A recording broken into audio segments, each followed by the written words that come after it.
C'est un matériau que j'affectionne vraiment tout particulièrement par la magie qui s'impose en fait de n'importe quel objet en verre. D'une part par rapport à la manière dont il est fabriqué, qui est assez magique, qui demande un savoir-faire, voilà, vraiment une maîtrise du matériau et de la manière dont on le met en forme.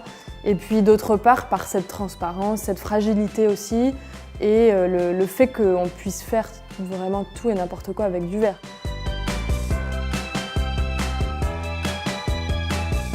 J'ai fait pendant mes études à l'école Boulle un workshop avec un souffleur de verre japonais qui fabriquait des fourrines, c'était des petites cloches japonaises traditionnelles. Nous, l'idée c'était de retravailler sa forme. En général, c'est plus une petite cloche, un petit dôme sur lequel ils appliquent aussi des petits motifs en peinture. On s'est rendu compte que le verre, chez nous, était souvent présent au moment du repas, au moment de partager une boisson. Et donc on a voulu aussi raconter à travers le dessin de ces objets, ces différents moments. C'est la bouteille sans vergogne qui fait partie du projet Design sans vergogne.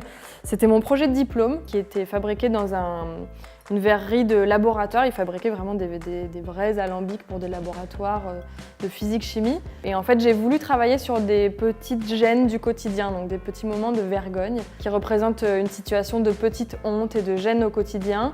Et donc en l'occurrence, cette bouteille sans vergogne était destinée au moment où la bouteille de vin est quasiment finie et on a encore envie de se servir un petit verre de vin.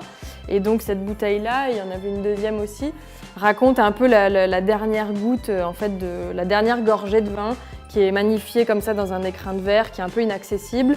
Et voilà, donc c'est aussi comment est-ce que le design peut juste raconter des histoires et dire que le design n'est pas simplement que fonctionnel et esthétique, mais qu'on peut vraiment lui ajouter une troisième dimension, et une dimension qui serait plus de l'ordre de l'émotionnel et du narratif.